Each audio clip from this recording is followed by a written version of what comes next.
Hey guys, welcome back to Contest Prep University. Joe Klemczewski, Adam Atkinson, episode 5, wrapping up the series on flexible dieting within contest prep.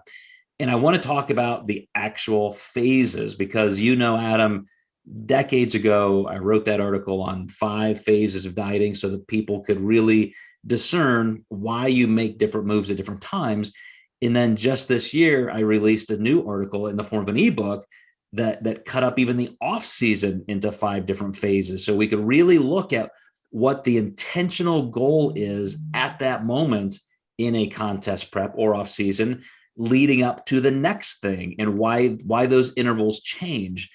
And so you mentioned, as we wrapped up last time, about the cardio and total daily energy, or total energy expenditure, is just when you would add cardio, take it away, make a move like that. And I think this is so important to think in terms of flexibility, because I have also done the same thing as you. You said, as you've gotten deeper into your career, you're making sure you're doing some of that harder work up front, get the cardio up. Of course, there's a transition there. But if there's just one mistake I hate making, it's getting behind, because you can't catch up if you get too far behind. And anytime I've tried to kind of ease in, and I want to be the nice guy with my client, the good coach who's, not taking too much food away or adding too much cardio, the worst you could be is somebody who let your clients just not achieve their best goal. So talk about, in terms of flexibility, how you like to approach just the entire time frame or phases of the contest prep. Yeah, I really do follow our motto, where it's a transition phase, getting them used to maybe 100% tracking. If they've done an off season with me, they might be having some more flexibility with meals. So we try to make that 100%. I actually have a girl right now who does do a cheat meal or a free meal every week, but it's for fast metabolism. So she's one of the few. And then you get into your core phase, which is the bulk of your prep, and where you're really going to be hitting the grind for the really the set point phase is going to be the grind, the next phase. But that core phase is a majority of your prep, hopefully, because kind of what you were explaining, you don't want to get behind. And if you're behind, you immediately end up in that set point phase, because now you're stressed out, your cortisol's through the roof, if you're even producing any at that point. And then the whole prep just goes out the window when you're behind, because now you're just pushing more. And if your body's not responding, it's just going to be slower to respond.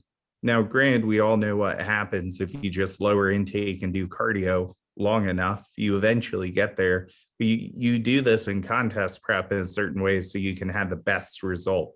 And that's why we're all arguing about keto and macros and meal plans, because we're all trying to get the best result. And it's really coming down to the genetics of the people we're working with. And then you can end up in that fine tuning phase. And these are the biggest parts, aside from just being behind. Fine tuning gives you chances to kind of practice peaking with your clients, and also increase intake into the show, which is going to alleviate stress. So now you're not even stressed while you're reversing, which is great. Your body becomes hyper responsive to increasing food. You might even get leaner and lose body fat as you're increasing food. There really couldn't be a better place to be. Now you're in total control of your body, as long as you don't let your met rate get too far out of control with moving food up. And then, of course, you have the peaking, which is the final week. The biggest thing with that is, though, peak week is not magic. Like, getting to that fine tuning phase is your number one goal. And I'll even say you can miss your peak in a fine tuning phase and still be okay.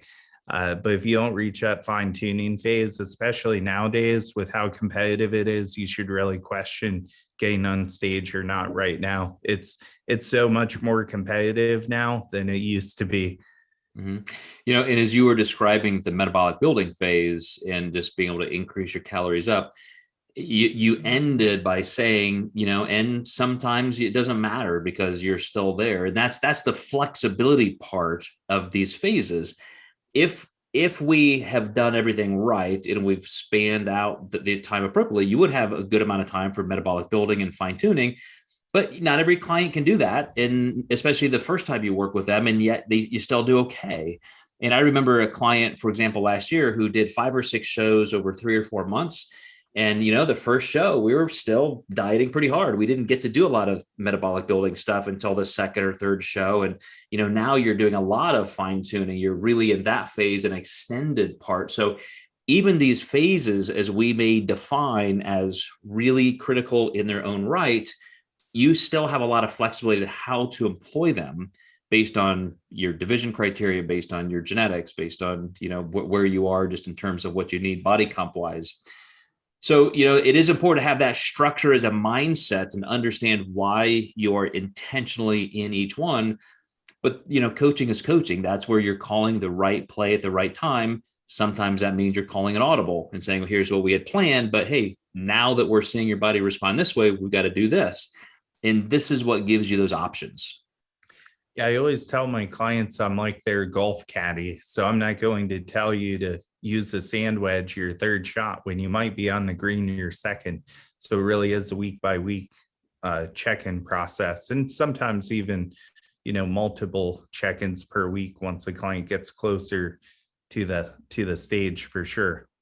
I like that, caddy. Why don't we get 10% of client earnings, besides just our fee, 10% of the win, baby, because we're pulling out the right clubs at the right time. Some coaches do that actually, right? Okay, well, good. I need to look at that business model again. I like it.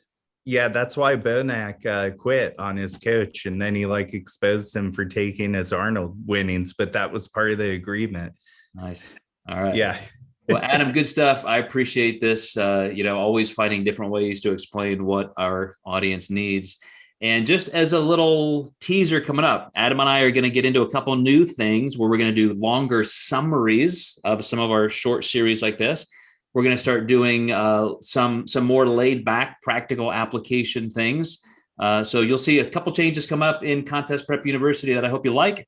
As always, we love your feedback. So you can tell us exactly what you want to see and hear. So Adam, I'll see you next time. And you guys watching, listening, thanks as always for your support in Contest Prep University. We'll see you next time.